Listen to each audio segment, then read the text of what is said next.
Alright Wrexham fans, welcome back to the channel. If you're new here, smash that subscribe button because we cover the Red Dragons like nobody else. Every match, every signing, every bit of drama coming out to the racecourse.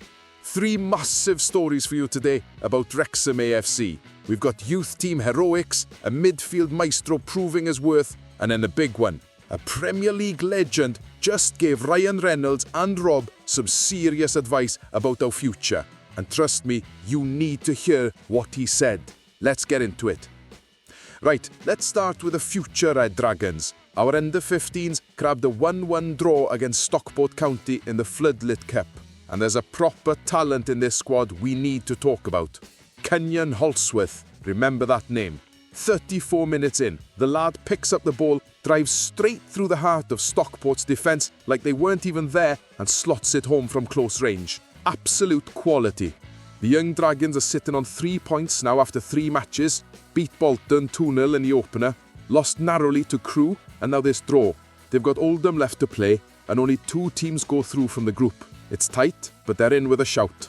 Stockport did equalise in the 65th minute from the penalty spot, fair enough. But what I loved about this performance was the character. Leo Saxon, Tony Evans, Gref Beach, these lads kept pushing for a winner right until the final whistle.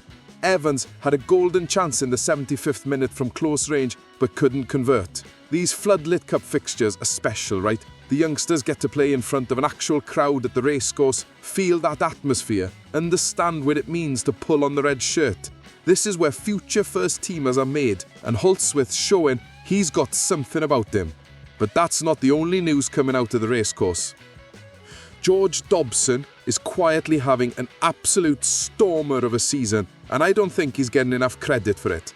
The midfielder joined us last summer from Charlton, and let's be honest, when we brought in all those new faces, there were questions about who'd nail down a starting spot. Well, Dobson's answered those questions emphatically. He started all 15 championship matches this season, every single one. Only 4 players can say that. Him, Kiefer Moore, Max Clayworth and Matty James. But here's what's really impressive. The stats back up what we're seeing. Dobson leads the entire championship with 43 tackles. Nobody in the division has made more. And he's won 65 ground duels. Only 4 players in the league have topped that. The man's an absolute machine in midfield.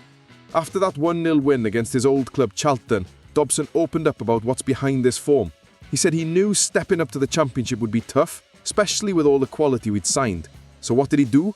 Extra training sessions with the coaching staff. Putting in the graft when nobody's watching. That's the mentality Phil Parkinson loves. Dobson is proving his worth every single week. And honestly, it's players like him, the ones who do the dirty work, win the ball back, keep things ticking, that'll be crucial if we want to push on this season. He's become absolutely essential to how we play. Now, those were both brilliant updates. Youth players showing promise, senior players stepping up. But what I'm about to tell you next could completely reshape how we think about Wrexham's journey over the next few years. This is massive. Right, this is the one. Former Premier League manager Tony Pulis, we're talking about a proper championship expert here, managed Stoke, West Brom, Crystal Palace. He's just given Reynolds and Rob a crystal clear message about what Wrexham must do to reach the promised land. And before you think this is just another pundit chatting nonsense, listen to what he said. Because buried in this interview is something that should make every Wrexham fan sit up and pay attention. Let's rewind a bit first. Back in mid-September, things weren't pretty, were they? We'd lost 3 of our opening 5 championship games, including that horrible 3-1 home defeat to QPR. And then the rumours started flying. Whispers that Reynolds and Rob were having discussions about Parkinson's future, about whether he was the right man for this level. Now our director, Sean Harvey, came out swinging, called those reports an absolute disgrace. But the speculation was out there. The pressure was building. This is the reality of football at this level. Lose a few games and suddenly everyone's questioning everything. Fast forward to now, and we're 5 matches unbeaten. Parkinson's turned it around completely. We're sitting 13th in the championship, just 4 points off the playoff spots. Not bad for a club that was in the National League 3 years ago, yeah? So here's what Pulis said, and this is crucial. Phil has done a great job, and you are always going to come up against bigger clubs with bigger budgets. Think about that for a second. Last season we were in League 1. This season we're up against Southampton and Leicester, clubs that were in the Premier League not long ago, clubs with academies, infrastructure, budgets we can't match yet.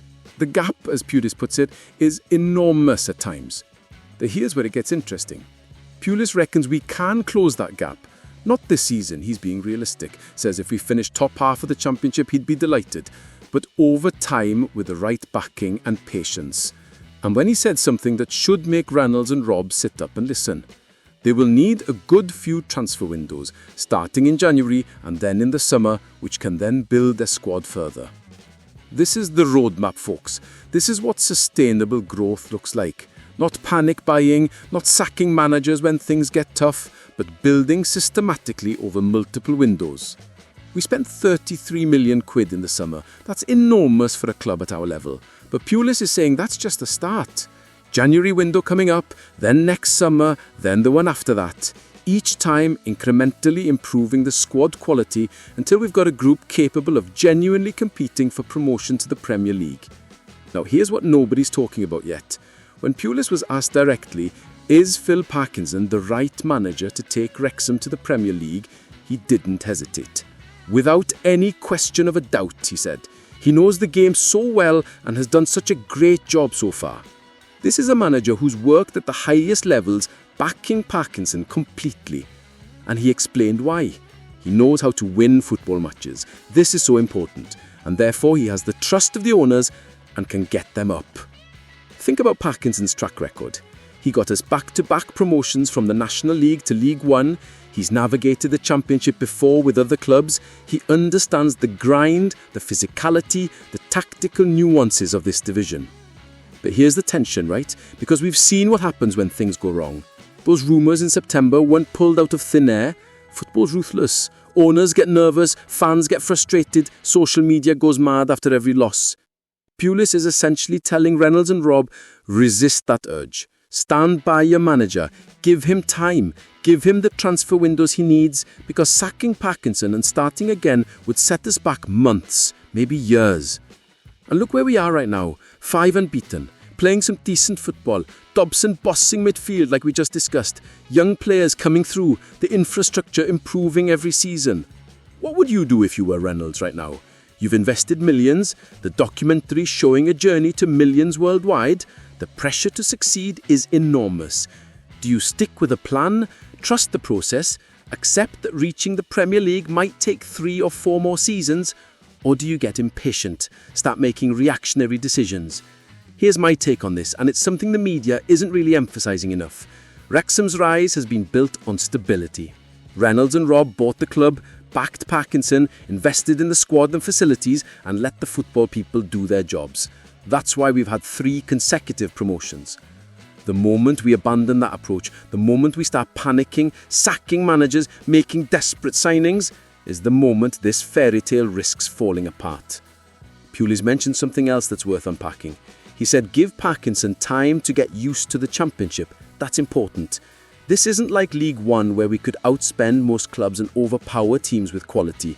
Championship football is different. It's relentless. 46 games, 3 matches some weeks, brutal physicality, tactical sophistication. Learning how to compete at this level takes time. Look at Luton. It took them years of trying before they finally cracked the Championship and reached the Premier League. Look at Burnley and the Vincent Company. They had to build systematically before dominating the division. We're in year 1 of our Championship journey, sitting 13th with a quarter of the season gone, 4 points off the playoffs. That's actually pretty encouraging given the step up. And the real story is what happens behind the closed doors this January.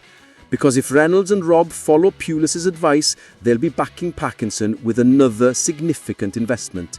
Maybe a striker to support Moore, maybe reinforcements at the back, maybe another midfielder to complement Dobson. Those signings, combined with the squad getting more comfortable at this level, could be what pushes us into genuine playoff contention by season end. And if not this year, then next year, or the year after that.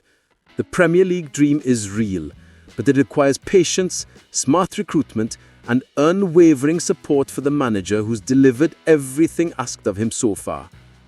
So there you have it, 3 stories that paint a picture of where Wrexham are right now. Holdsworth and the under-15s showing the future's bright, Dobson proving his class in the present, and Pulis laying out the roadmap for reaching the Premier League. Here's what I think happens next. Reynolds and Rob listen to that advice. They back Parkinson in January. We strengthen the squad, finish top half this season, and come back even stronger next year. This journey was never about overnight success. It's about sustainable growth, building something that lasts. And that's what makes this Wrexham story so special. Isn't it just Hollywood glamour and documentary cameras? It's a proper football club with a passionate community climbing the pyramid the right way. Let me know what you think in the comments. Are you confident Parkinson can take us to the Premier League? What positions do we need to strengthen in January? Hit that like button, subscribe if you haven't already, and I'll see you in the next one. Come on, you Reds.